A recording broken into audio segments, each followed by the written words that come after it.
Hello, everybody, and welcome back. So we're going to do a 5-minute fundamental here on the distorted view of human beings. But before we do that, I want to tell you that on December 11th, we are having a post-awakening seminar. I'll be hosting it, of course. And in that seminar, who it's for is for anybody that's had a glimpse or a full-blown awakening, or anything in between, who still has questions, who is still confused. Nothing is off the table. You need not be worried about being embarrassed by any question, because any question that you have is either affecting or has affected or will affect everybody else in the room. That's just the way of it. There are patterns to awakening. This is what I've noticed. After hundreds and hundreds of people waking up with me, you can't help but notice that there are patterns into post-awakening. And so I want to help you help you see through these patterns so that you don't get so caught up in them. At any rate, all the details are on the website, awakeningclaritynow.com. So go there and look at on the post page, and you will see a big old post that I put up last night concerning December 11th's seminar. So now let's get to that. Let's get down to business. So imagine right now that you are in a perfectly black space, okay? And you're in a perfectly black space, and there's only one pinhole of light in this black space. And you know what, as human beings, we are naturally going to go to that pinhole, aren't we? We don't care that much for darkness in some ways. And so we'll go and we want to check out this pinhole. And what we do is we look through the pinhole, and on the other side of the wall, there's the whole universe. Everything there is to know and do about the universe. It's right out there. And let me tell you what's taking this in through the pinhole, okay? We're looking at the entire universe and all of its complexities. And we're using 3 pounds of goo to do this.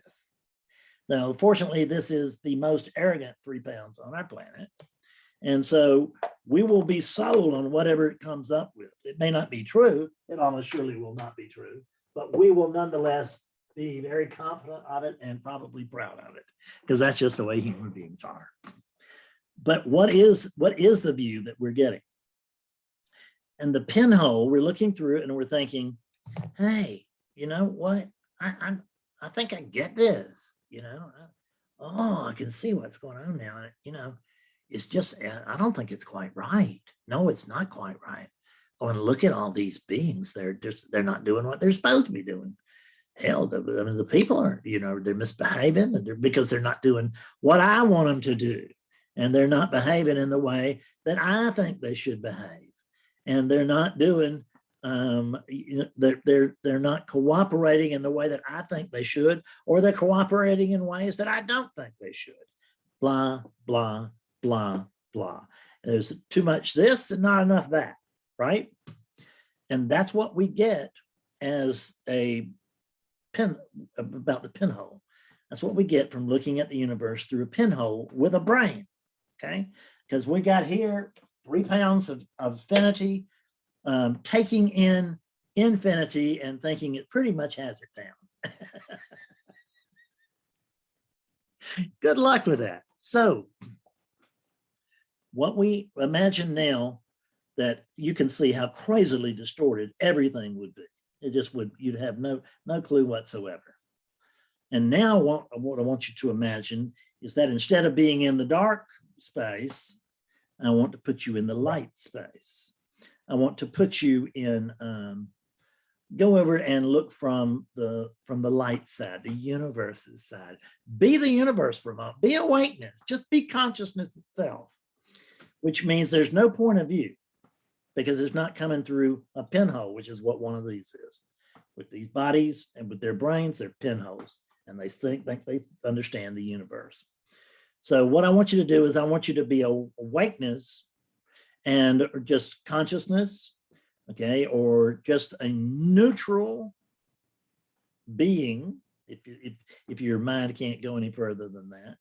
So imagine that you're a neutral being and that you're in all the universe and you're looking at the keyhole. And I wonder, you know, how much stock would you put in the keyhole's view? You know, I don't think we put any stock in it at all, because we would see, God Almighty, it's a pinhole. I mean, who cares about the pinhole? The pinhole, I mean, opinions, what is this? I mean, what is it even about? What is this pinhole thing? We would not be, we wouldn't be flustered with it the way I just indicated. We might be amused, but I don't even think we've taken it into enough account to be annoyed. So what we want to do is, instead of looking at life through the pinhole of this unit, instead of this unit being looking at the world from this unit, I want you to try looking at the world through this unit. And I want you to look at the world in the absence of the character. Look through the unit, but not through a Fred. Just look through the unit. Just use it as the lens that it is. And what does that lens tell you? I believe if you use the body and the mind and the eyes as to take in the view of the universe, I don't think you'll find anything wrong. I don't think you'll find anything misplaced. And I don't think you'll find anything to be upset about. I don't think you'll find anything to worry about. If you got on the right pair of glasses, you might not find anything at all. But that's another story. For right now, we just want to notice that when we look from the character, right? But I mean, Fred always knew that this sucked out loud, and if Fred was here, he still would. I can guarantee you that, because he's just got such history. But fortunately, there's no Fred here. There's never been a Fred here, but I noticed that there was no Fred here about 15 years ago.